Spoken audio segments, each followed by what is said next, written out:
എല്ലാ കൂട്ടുകാർക്കും ശുഭരാത്രി നേർന്നുകൊണ്ട് നമുക്ക് ബാലിന്റെയും ഗോമതിയുടെയും നാളത്തെ നല്ലൊരു വിശേഷം കേട്ടാലോ. അതിനു മുമ്പായിട്ട് ആദ്യമായി കാണുന്നവരുണ്ടെങ്കിൽ ചാനൽ ഇഷ്ടപ്പെട്ട ഒന്ന് സബ്സ്ക്രൈബ് ചെയ്യാൻ മറക്കരുത്. വീഡിയോ ഇഷ്ടപ്പെടുവാണെങ്കിൽ ലൈക്ക് ചെയ്യാനും കമന്റ് ചെയ്യാനും മറക്കരുത് കേട്ടോ. അപ്പൊ നമുക്ക് നേരെ വിശേഷത്തിലേക്ക് പോയാലോ. അങ്ങനെ നാളത്തെ വിശേഷം നമ്മൾ കാണുന്ന ഗോമതി ആകെപ്പാടെ വിഷമിച്ച് മുറിയിലിരിക്കുകയാണ്. ഗോമതിക്ക് ഓർക്കുന്തോറും സങ്കടം സഹിക്കാൻ പറ്റുന്നുണ്ടായിരുന്നില്ല. കാരണം ആര്യനെ ബാലയുടെ തല്ലിയത് ഒട്ടും ശരിയായില്ല. പാവ ആര്യൻ, അവൻ എത്രമാത്രം തല്ലാൻ മേടിച്ചു കൂട്ടുന്നേ. അവന് ഒരു തെറ്റും ചെയ്തിട്ടില്ല. ചെയ്യാത്ത തെറ്റിനാണ് അവൻ തല്ലു പേടിച്ചു കൂട്ടുന്നത്. ഓരോ കാര്യങ്ങൾ പറഞ്ഞ് ബാലേട്ടൻ വെറുതെ അവനെ ചീത്ത പറഞ്ഞ് തല്ലും. പക്ഷെ അവനോ പാവമായതുകൊണ്ടല്ലേ ഒന്നും മിണ്ടാതെ പോന്നെ. അവന്റെ സ്ഥാനത്ത് വേറെ ആരാണെങ്കിലും തിരിച്ചു പറഞ്ഞാലും തല്ല് കിട്ടി കഴിയുമ്പോഴത്തേനും അവന് ഇഷ്ടമില്ലാത്ത കാര്യം പറഞ്ഞിട്ടുണ്ടെങ്കിൽ അവനെ എതിർത്ത് സംസാരിക്കും എന്നും പറഞ്ഞുകൊണ്ട് ഇങ്ങനെയൊന്നും വേണ്ടിയിരുന്നില്ല എന്നൊക്കെ ഓർത്തുകൊണ്ട് ഗോമതി ആകെപ്പാടെ വിഷമിച്ചിരിക്കുകയാണ്. ആ സമയത്താണ് മീനാക്ഷി വരുന്നത്. മീനാക്ഷിയെ കണ്ടതും മിത്ര എന്നിട്ട് ചോദിച്ചു, അല്ല മീനാക്ഷി അടുത്ത് എന്താ നേരത്തെ വന്നെന്ന് ചോദിക്കും. എനിക്ക് ഓഫീസിൽ ഇരുന്നിട്ട് എന്തെങ്കിലും സമാധാനം കിട്ടണ്ടേ. മീനാക്ഷിക്ക് ഭയങ്കര ടെൻഷനായിരുന്നു. രാവിലെ ഇറങ്ങിപ്പോയപ്പം ആരിനിട്ട് ബാലൻ തല്ലുന്ന കണ്ടല്ലേ ഇറങ്ങിപ്പോയത്. അവിടെ ഇരുന്നിട്ട് ഒരു സമാധാനം കിട്ടില്ല. മീറ്റിംഗ് കഴിഞ്ഞ ഉടനെ മേലുദ്യോഗസ്ഥ പോയ ഉടനെ ഞാനിങ്ങോട്ട് പോന്ന് പറയണം. അപ്പം മീറ്റിംഗ് ഉള്ളതുകൊണ്ട് വേറെ ഉദ്യോഗസ്ഥരൊക്കെ വന്നിട്ടുണ്ടായിരുന്നു. അവർ പോയ ഉടനെ ഞാൻ മാഡത്തിനോട് ചോദിച്ചിട്ട് ഇങ്ങോട്ട് പോന്നെന്ന് പറയണം. അല്ല അമ്മ എന്തിയെന്ന് ചോദിക്കുക. അമ്മ മുറിയിലുണ്ടെന്ന് പറയണം. അല്ല ആര്യൻ എന്തിയെ? ആര്യൻ ജോലിക്ക് പോയെന്ന് പറയണം. അമ്മ ഫുഡ് കഴിച്ചെന്ന് ചോദിക്കും. കുറെ നിർബന്ധിച്ചതിന് ശേഷം കുറച്ചു മുമ്പ് വന്ന് ഇത്തിരി കഴിച്ചെന്ന് പറയണം. അമ്മ എന്താന്ന് അറിയത്തില്ല. മുറിക്ക് വെളിയിൽ പോലും ഇറങ്ങിയിട്ടില്ല. മുറിക്കകത്ത് തന്നെ ഇരിക്കുമെന്ന് പറയാ. കാരണം ഗോമതിക്ക് നല്ല ടെൻഷനായിരുന്നു. ആരിന് തല്ലി കിട്ടിയില്ല. അത് കാരണത്തിലിട്ട് നോക്കിയല്ലേ ബാലൻ തല്ലിയത്. പിന്നീട് മിത്രയും കൂട്ടിക്കൊണ്ട് മീനാക്ഷി മുറിക്കകത്തേക്ക് ചെല്ലുമ്പത്തേനും ഗോമതി വിഷമിച്ചിരിക്കുന്നുണ്ട്. പിന്നീട് മീനാക്ഷി എന്നിട്ട് ചോദിച്ചു, എന്താമ്മേ അമ്മ എന്തിനാ ഇങ്ങനെ വിഷമിച്ചിരിക്കണേ എന്ന് ചോദിക്കണം. എനിക്ക് സഹിക്കാൻ പറ്റുന്നില്ല. എനിക്ക് ആന്റെ മുഖം ഓർക്കുമ്പോൾ സങ്കടം സഹിക്കാൻ പറ്റുന്നില്ലെന്ന് പറയാം. നേരത്തെ അവൻ എങ്ങനെയായിരുന്നു അറിയാവോ? എന്ത് കാര്യം ഉണ്ടെങ്കിലും എന്റെ പുറകെ നടന്ന് പറഞ്ഞുകൊണ്ടിരിക്കും. അമ്മ അമ്മയെന്ന് വിളിച്ചോണ്ട് എന്ത് പ്രശ്നം ഉണ്ടെങ്കിലും എന്നോട് പറയും. പക്ഷെ ഇപ്പൊ അവൻ അങ്ങനെയല്ല. ഇപ്പൊ അവൻ എന്റെ മുഖത്ത് പോലും ശരിക്കും നോക്കുന്നില്ല. എന്ത് ചെയ്യാനാ, ഞാൻ എന്തോ വലിയ തെറ്റ് അവനോട് ചെയ്ത പോലെ അവൻ എന്നോട് പെരുമാറുന്നു പറയണം. സാരമില്ല, പോട്ടെ അപ്പച്ചി. അപ്പച്ചി ഇനി അതൊന്നും ഓർത്ത് വിഷമിക്കണമെന്ന് മിത്രം അറിയണം. എങ്ങനെ വിഷമിക്കായിരിക്കും? എനിക്ക് അവന്റെ കാര്യം ഓർത്തിട്ട് സങ്കടം. ഈ ബാലേട്ടൻ എന്താ ഇങ്ങനെയെന്ന് എനിക്ക് മനസ്സിലാത്ത. കണ്ടോ, ബാലേട്ടൻ വരുമ്പോൾ ഞാൻ മിണ്ടത്തില്ല ബാലേട്ടനോട്. എനിക്ക് അത്രയ്ക്ക് സങ്കടമുണ്ട് ആ എന്നെ അടിച്ചതെന്ന് പറയണം. അത് കേട്ടപ്പോൾ മീനാക്ഷി പറഞ്ഞു, അതെ അച്ഛന്റെ സ്വഭാവം ഇന്നാണ് അമ്മ മനസ്സിലാക്കുന്നത്. അമ്മയ്ക്ക് നേരത്തെ അറിയാവുന്ന കാര്യമില്ലേ. ആരിനെ ഇന്നൊന്നും അല്ല അടിക്കുന്നത്. ആരിനെ അടിക്കുന്ന ഇന്നല്ല. പക്ഷേങ്കിൽ ഒരു തെറ്റും ചെയ്യാതെ അവനെ എന്തിനാ തല്ലണേന്ന് ഓർത്തിട്ട് എനിക്ക് സങ്കടം. നേരത്തെ ചൂരിലൊക്കെ വെച്ച് അടിക്കുമായിരുന്നു. പക്ഷെ ഇപ്പൊ കുറെ കാലമായിട്ട് അങ്ങനെയൊന്നും ഇല്ലായിരുന്നു. ഞാൻ സന്തോഷിച്ച് സമാധാനത്തോടെ ഇരിക്കുമായിരുന്നു. അങ്ങനെ പ്രശ്നങ്ങളും ഇല്ലോന്ന് ഓർത്തോണ്ട്. പക്ഷെ ഇന്നൊക്കെ അടിക്കേണ്ട വല്ല കാര്യമുണ്ടോ? ശരിക്കും പറഞ്ഞാൽ ആൻ എന്ത് തെറ്റായതേ? തെറ്റ് ചെയ്ത മുഴുവൻ ഞാനില്ലേന്ന് ചോദിക്കുകയാണ്. അപ്പച്ചു എന്ന് മിത്ര ചോദിക്കുകയാണ്. അതെ, ഞാൻ തന്നെ തെറ്റ് ചെയ്തേ. ശരിക്കും പറഞ്ഞാൽ മിത്രയും ആന്റെ ഒന്നിപ്പിച്ച് ഞാനല്ലേ. അതുകൊണ്ടല്ലേ അവന് ഈ വഴക്കെല്ലാം കേൾക്കേണ്ടി വരുന്നേ. അവന് ഒരു തെറ്റും ചെയ്യാത്ത തെറ്റിന് അവന് വഴക്ക് കേട്ടോണ്ടിരിക്കുന്നു. 101 പോയിന്റ് സ്വർണം കൊണ്ട് നശിപ്പിച്ചെന്ന് പറഞ്ഞത് അങ്ങനെ അവനെ ഒന്നിനും കൊള്ളരുതാത്തനെന്ന് പറഞ്ഞ് ബാലേട്ടനെ ഇടയ്ക്കിടയ്ക്ക് ഇങ്ങനെ കുത്തി നോവിച്ചോണ്ടിരിക്കുന്നേ. മീനാക്ഷി പറഞ്ഞു, അതിനിപ്പോ എന്ത് ചെയ്യാൻ പറ്റും? അച്ഛന്റെ സ്വഭാവം നമുക്ക് എല്ലാവർക്കും അറിയാന്നല്ലേ നിൽക്കും. അത് പറഞ്ഞിട്ട് കാര്യമില്ല. ഇതിനെല്ലാം ഒരു തീരുമാനം ഉണ്ടാക്കണം. ഇനി അവനെ വഴക്ക് പറയാൻ ഞാൻ സമ്മതിക്കില്ല. ഞാൻ കാരണമാണ് ഈ പ്രശ്നങ്ങളെല്ലാം ഉണ്ടായത്. അതിന് പരിഹാരം ഞാൻ തന്നെ കണ്ടെത്തണമെന്ന് പറയണം. അയ്യോ, അതിനിപ്പോ അമ്മ എന്ത് ചെയ്യാൻ പോവാന്ന് മീനാക്ഷി ചോദിക്കുക. ഞാൻ ബാലേട്ടനോട് സത്യങ്ങളൊക്കെ തുറന്നു പറയാൻ പോവാ. എന്ത് സത്യം? അത് ഞാൻ കാരണമാണ് മിത്ര ആര്യനും തമ്മിൽ ഒന്നിച്ചെന്നുള്ള കാര്യം. അമ്മ എന്തേ പറയണെന്ന് ചോദിക്കും. അതെ, ഇനി അത് മറച്ചു വെച്ചിട്ട് കാര്യമില്ല. ആ സത്യം തുറന്നു പറഞ്ഞില്ലെങ്കിൽ ശരിയാകത്തില്ല. ആരിന് ഒരു തെറ്റും ചെയ്യാതല്ലേ വഴക്ക് കേട്ടോണ്ടിരിക്കുന്നേ. ആരിനല്ല ഇനി ഉത്തരവാദി. ഞാൻ കാരണമാണ് ഈ പ്രശ്നങ്ങളെല്ലാം ഉണ്ടായത്. ഇനിയെങ്കിലും അത് തുറന്നു പറഞ്ഞില്ലെങ്കിൽ പ്രശ്നം വഷളാകത്തോളൂ എന്ന് പറയാണ്. ഓരോ ദിവസം ചെല്ലുന്നോറും ബാലേട്ടൻ ദേഷ്യം കൂടിക്കൂടി വരും. പിന്നെ അത് അവരുടെ ജീവിതത്തെ ബാധിക്കുമെന്ന് പറയാണ്. മീനാക്ഷി പറഞ്ഞു, അമ്മ അത് പറഞ്ഞിട്ടുണ്ടെങ്കിൽ അച്ഛന് ദേഷ്യം കൂടത്തല്ലേ ഉള്ളൂ. അമ്മയോട് ദേഷ്യം ആകത്തില്ലേ? ഈ കുടുംബത്തിൽ ഇതിനേക്കാളും വലിയ പ്രശ്നം ഉണ്ടാകത്തില്ലേന്ന് ചോദിക്കും. എവിടുന്ന്? ഒരു പ്രശ്നം ഉണ്ടാകത്തില്ല. കാര്യങ്ങൾ പറഞ്ഞ് ബാലേട്ടനെ ബോധ്യപ്പെടുത്തണമെന്ന് പറയാം. നല്ല കഥയായി. അതെങ്ങാനും പറഞ്ഞു കഴിഞ്ഞിട്ടുണ്ടെങ്കിൽ എന്നെയും ആരിനെയും അച്ഛൻ വെറുതെ വിടുമെന്ന് തോന്നുന്നുണ്ടോ എന്ന് ചോദിക്കാം. ഞാനിതിന് കൂട്ടെന്ന് പറഞ്ഞിട്ട് എന്നെ ചീത്ത പറയില്ലേ? ആരിനെയും ചീത്ത പറയില്ലേന്ന് ചോദിക്കാം. ഇതിന്റെ പേരിൽ വേറെ പ്രശ്നങ്ങൾ ഉണ്ടാകത്തില്ലേന്ന് ചോദിക്കാം. ആരിനെ എന്ത് പ്രശ്നം ഉണ്ടാക്കാനായിട്ട്? ആരിനെ ഞാൻ രക്ഷിക്കാൻ പോവാ. ഇനി ഞാൻ നോക്കിയിട്ട് അത് മാത്രമേ വഴിയുള്ളൂ ആരിനെ രക്ഷിക്കാനായിട്ട്. അവനൊരു തെറ്റുകാരനല്ല. അവൻ നല്ലവനാന്ന് എനിക്ക് എല്ലാവരുടെ മുന്നിൽ വിളിച്ചു പറയണം. അവനെ ഇനി എല്ലാവരുടെ മുന്നിലിട്ട് തട്ടിക്കളിക്കാണ്ട് ഞാൻ ഇട്ടു കൊടുക്കില്ല എന്ന് പറയണം. പെട്ടെന്ന് ഒരു നിമിഷം ആലോചിച്ചിട്ട് മീനാക്ഷി പറഞ്ഞു, അമ്മ എന്തിന്റെ വരും വരായികളൊക്കെ ചിന്തിച്ചോ? ഒന്ന് ആലോചിച്ച് നോക്കിയേ. നമ്മുടെ കാര്യമോ ഓക്കെയാ, പക്ഷെ മിത്രയുടെ കാര്യമോ? മിത്ര വേറൊരുത്തൻ്റെ കൂടെ ഒളിച്ചോടിയതാന്നും അങ്ങനെ വന്നു കഴിഞ്ഞപ്പോൾ അവസാനം വേറെ ഗത്യന്തരം ഇല്ലാതെ വന്നപ്പോഴും ആരിന്റെ കൂടെ പോന്നേന്ന് അറിഞ്ഞാലോ? മിത്രയ്ക്ക് എന്തെങ്കിലും വില ഇവിടെ കാണുമോ? അതോടുകൂടി മിത്രയുടെ ജീവിതം തകർന്നു പോയില്ലേ? അച്ഛൻ എന്തായിരിക്കും തീരുമാനം എടുക്കാൻ പോകണം അമ്മയ്ക്ക് വല്ല ഊഹം ഉണ്ടോയെന്ന് ചോദിക്കുകയാണ്. അപ്പോഴാണ് ഗോമതി അതിനെക്കുറിച്ച് ചിന്തിക്കുന്നത്. മിത്ര ഒന്നും മിണ്ടാൻ നിൽക്കുകയാണ്. അതുകൊണ്ട് ഞാൻ നോക്കിയിട്ട് ഇപ്പം തൽക്കാലത്തേക്ക് അമ്മ ഇതിനെക്കുറിച്ചൊന്നും പറയാൻ പോകണ്ട, അമ്മ പറഞ്ഞിട്ടുണ്ടെങ്കിൽ ശരിയാവത്തില്ലെന്ന് പറയാണ്. മിത്രയുടെ കണ്ണൊക്കെ നിറഞ്ഞു. ഗോമതി പറഞ്ഞു പിന്നെ ഞാൻ എന്ത് ചെയ്യണമെന്ന് ചോദിക്കുക. തൽക്കാലത്തേക്ക് അമ്മ ഒന്നും ചെയ്യാനൊന്നും പോകണ്ടെന്ന് പറയാം.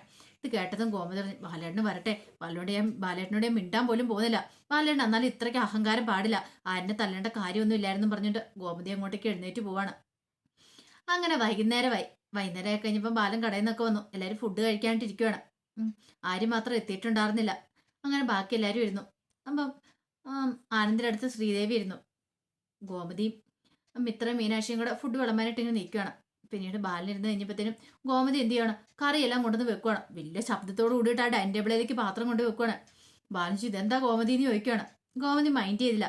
പിന്നെ പ്ലേറ്റ് ഒക്കെ അവിടെ കൊണ്ടു വെക്കുക, വലിയ ശബ്ദത്തോടെ വെക്കുകയാണ്.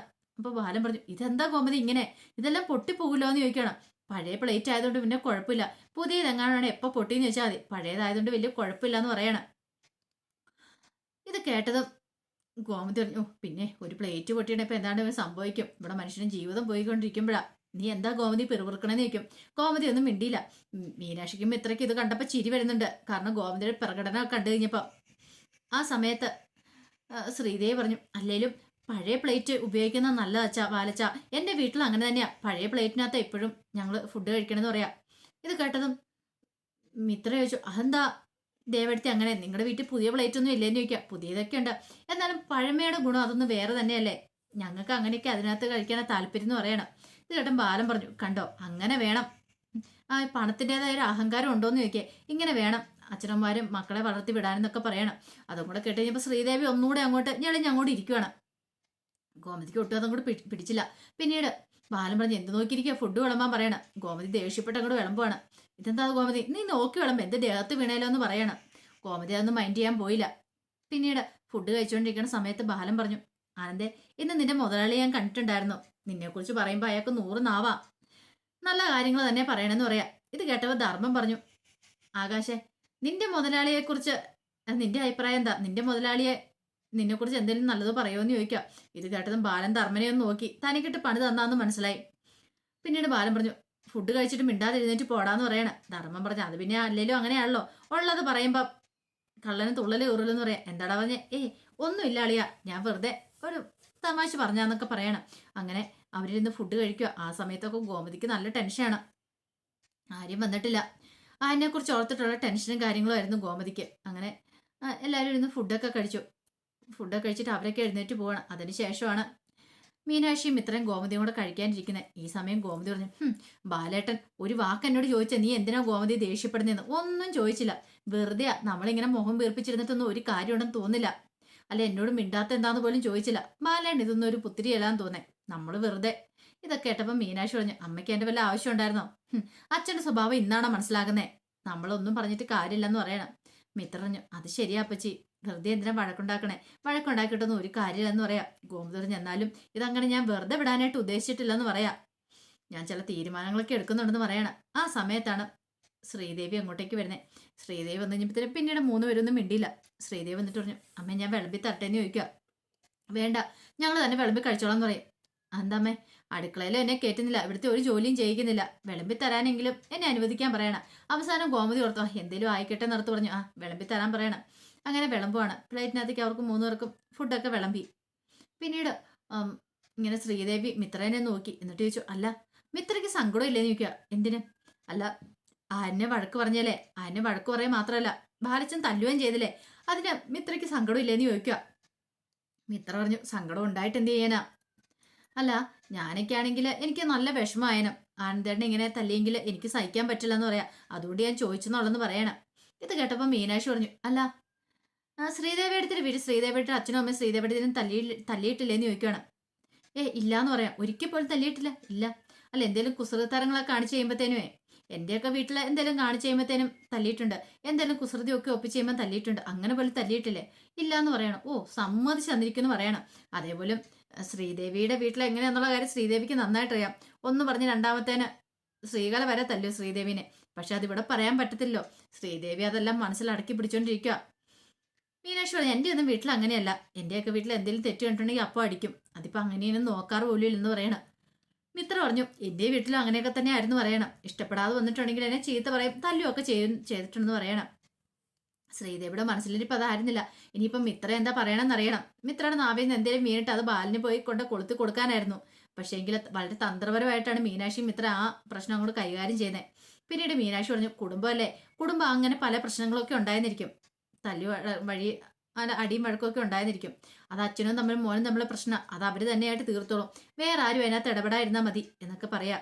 ശ്രീദേവിയുടെ സ്വഭാവം നന്നായിട്ട് അറിയാവുന്നതുകൊണ്ട് എങ്ങനെയൊക്കെ പറയണേ. അല്ലെങ്കിൽ എന്തൊക്കെ ഇവിടെ പറഞ്ഞോ അതൊക്കെ വള്ളി പുള്ളി വിടാതെ പോയി ബാലിനോട് പറഞ്ഞു കൊടുത്ത് പ്രശ്നം ഉണ്ടാക്കിയാണെന്ന് അവർക്കറിയായിരുന്നു. പിന്നീട് ഗോമതി പറഞ്ഞു ഇനി ശ്രീദേവി അല്ല, ഞങ്ങൾ ഫുഡ് കഴിച്ചോളാന്ന് പറയണം. അങ്ങനെ ശ്രീദേവി അങ്ങോട്ട് പോയി കഴിഞ്ഞപ്പോഴത്തേനും ഗോമതി പറഞ്ഞു മോൾ അങ്ങനെ പറഞ്ഞ നന്നായി, എന്തെങ്കിലും പറഞ്ഞായിരുന്നെങ്കിൽ അത് ബാലേട്ടന്റെ ചെവി കൊണ്ട് എത്തിച്ചു കൊടുത്തേനെന്ന് പറയാം. കേട്ടപ്പോ മിത്ര പറഞ്ഞു അത് പിന്നെ ഞങ്ങൾക്ക് അറിയരുതോ അപ്പച്ചി, അതുകൊണ്ടല്ല ഞങ്ങളൊന്നും വിട്ടു പറയായിരുന്നേ എന്നൊക്കെ പറയണം. അങ്ങനെ അവര് ഫുഡൊക്കെ കഴിച്ചിട്ട് അങ്ങോട്ട് പോവാണ്. അതിനുശേഷം ടെറസിൽ ആരിനെങ്കിലും ഓരോ കാര്യങ്ങളൊക്കെ ആലോചിച്ചുകൊണ്ടിരിക്കുകയാണ്. ആൻ്റെ മനസ്സിലേക്ക് പല പല ചിന്തകളും വന്നോണ്ടിരുന്നു. അപ്പോഴേക്കും ആകാശം ആനന്ദും ധർമ്മനും കൂടെ അങ്ങോട്ടേക്ക് വരുവാണ്. എന്നിട്ട് ചെന്താടാ ആര്യ നീ ഭയങ്കര ആലോചനയിലാണല്ലോ എന്നൊക്കെ പറയുന്നുണ്ട്. അത് പിന്നെ ഞാൻ ഓരോ കാര്യങ്ങൾ ചിന്തിക്കുമായിരുന്നു. എന്ത് കാര്യങ്ങൾ അല്ല, അച്ഛൻ എന്നെ ഒരു വിലയില്ലാത്തതിന്റെ കാരണം എനിക്കറിയാം. അച്ഛൻ എപ്പോഴും എന്നെ തല്ലുന്നതിനും കാരണം എനിക്കറിയാം. എനിക്ക് സ്ഥിരമായിട്ട് ജോലിയോ നല്ലൊരു വരുമാനമോ കാര്യങ്ങളൊന്നും ഇല്ല. അതുകൊണ്ടല്ലേ ഡെലിവറി ഒക്കെ ആയിട്ട് നടന്ന ആർക്കാരാ വില തരുന്നല്ലേന്ന് ചോദിക്കാം. കേട്ടപ്പോൾ ധർമ്മം ചോദിച്ചു പെട്ടെന്ന് എന്താണ് നിനക്കിങ്ങൊരു മനമാറ്റം? ഏയ് ഒന്നുമില്ല ധർമ്മ മാമ, ഞാൻ ഇങ്ങനെ ചിന്തിച്ചായിരുന്നു. നമുക്ക് വില കിട്ടണമെങ്കിൽ നമുക്ക് ഇഷ്ടംപോലെ പണവും കാര്യങ്ങളൊക്കെ വേണം. അങ്ങനെയൊക്കെ ഉണ്ടെങ്കിൽ മാത്രം നമുക്കൊരു വില കിട്ടുള്ളൂ എന്ന് പറയാം. അല്ല അതിനിപ്പോൾ നീ എന്ത് ചെയ്യാൻ പോവാ എന്ന് ചോദിക്കണം. ആ ഇങ്ങനെ ആരും ഒരു നിമിഷം ഇങ്ങനെ ആലോചിച്ചിട്ട് പിന്നെ മാനത്തേക്ക് നോക്കി ഇങ്ങനെ നിൽക്കണം. എടാ ആര്യം നീ എന്താ മാനത്തെ നക്ഷത്രം എണ്ണി കളിക്കണോ? എടാ അത് എണ്ണിയാലും തീരത്തില്ല. നീ കാര്യം എന്താണെന്ന് വെച്ചാൽ പറ. അത് കേട്ടപ്പോൾ ആര്യം പറഞ്ഞു എൻ്റെ മനസ്സിൽ ചില ഐഡിയകളൊക്കെ ഉണ്ടെന്ന് പറയണം. ഐഡിയകൾ എന്താ ഐഡിയകൾ? അതൊക്കെ ഉണ്ട്. ഞാൻ ചെറിയൊരു ബിസിനസ് തുടങ്ങിയാലോ എന്ന് ആലോചിക്കുവാന്ന് പറയണം. ബിസിനസ് എന്ത് ബിസിനസ്? അതറിയത്തില്ല. എടാ അതിനുള്ള പൈസ നിന്റെ കയ്യിലുണ്ടോ? അതുമില്ല. പിന്നെ എന്ത് ബിസിനസ് തുടങ്ങാനെന്ന് ആന്തി ചോദിക്കുവാണ്. അത് പിന്നെ എന്തേലും തുടങ്ങണം. അങ്ങനെ ബിസിനസ് തുടങ്ങിയിട്ട് ഞാൻ കണ്ടു ഇവിടെ സ്റ്റാർ ആവുമെന്ന് പറയണം. അവസാനം അച്ഛനെ കൊണ്ട് പറയിക്കും തള്ളിക്കളഞ്ഞ മോന് വലിയവനായെന്ന്. ഇത് കേട്ടപ്പോൾ ഒരു നിമിഷം ആലോചിച്ചിട്ട് ആനന്ദ് പറഞ്ഞു എന്നാ ഒരു കാര്യം ചെയ്തോടെ, നിനക്ക് കളക്ട് ആയാലും എന്താ കുഴപ്പം?